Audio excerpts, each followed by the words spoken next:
All right, guys, just here to show you the SSD racing axle halves for the LMT. There it is, installed already. I installed it on the front, and it's just put together.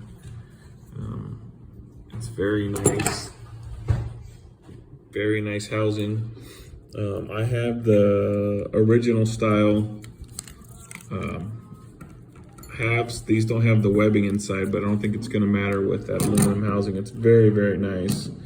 So the inside, I think these will work with the new style axle housings as well, because there's 4 bolts total right here. So there's going to be another bolt on the new style axle housing that's right there and right there, but it's hollowed out on the back half for it to slip on there. And you might be able to just drill a hole and put a bolt in there yourself if you'd like to do that, but I don't think that's going to be an issue needing it. Everything comes together pretty nice. You got your 2 screws there, your 2 screws there, holding it together. Plus you got, I went ahead and put the 0 degree hubs in the back just because I like the way it looks. I'm not all about it handling. It's a monster truck. It's going to handle how it's going to handle. But these are half the price of complete aluminum axle housings, and these are these are billet, so they're cut from a solid piece of billet. You can kind of see the mill marks right there going across, cut out. You can see it all in there. Very nice. I like the finish. Black, you could barely even tell it's there.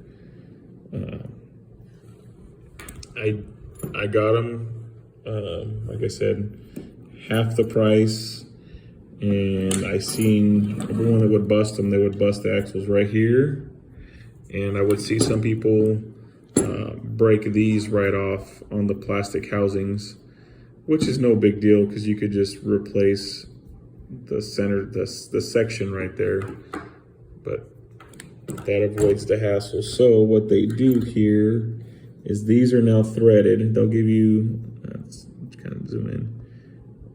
They'll give you screws to replace the ones you have right there that have the nuts at the end of them. And they give you 2 new screws for here, which are a little bit smaller. Be careful with these. These strip very easily. Yeah, it's a 1.5 head. They strip very easily. So be careful with those. I think that's about it. All very easy. I mean, if you know how to work on these, it's not very hard. But look at that. Nice, solid all the way across. Nice and solid. That's the setup right there. So I'm sure they'll work with the version 2 axle housings, but they're going to be all I need for the version 1 axle housings. There's my LMT real quick. It's got just a cheapy 20 kg servo, Trio aluminum servo saver. This came with an HD spring, so if I wanted to run an HD spring, I could. I don't need it. I'm not racing it. I bought it for fun. Sidewinder 8th, 90 amp, I believe. ESC. Like I said, I don't need much. I'm only gonna run on 3S, maybe 4 at times. Traxxas. 2200 kV, whatever comes on the UVR and the eRevo 2.0. Only thing with running that is it sticks out a little too much, and I can't put the cover on, so I'll find a fix for that. That's no big deal. But this is just a super cheap budget build. I got the roller on sale. Servo was free. It says right there, Trio. Looks kind of cool. There it is right there. This comes with a 23 spline servo saver. I wanted a 25 spline. The losi one is like 25 bucks, 24 bucks. The Trio is $28, so it's a no-brainer, especially when it comes with the extra stiffer spring to put in there.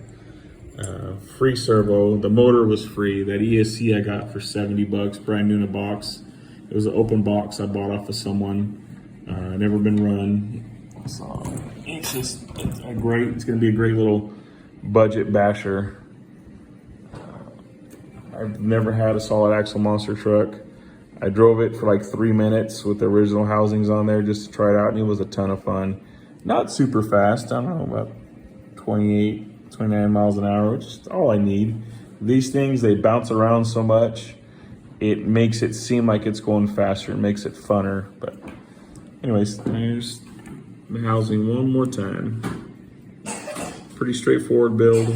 Took me about 30 minutes to do the front one. Took me a little longer to do the rear just because I was farting around. But it'd be pretty straightforward. Use Loctite, blue Loctite, where it goes into the metal so you don't lose your screws there. It's a nice little finish right there. So there we go. Any questions, feel free to ask.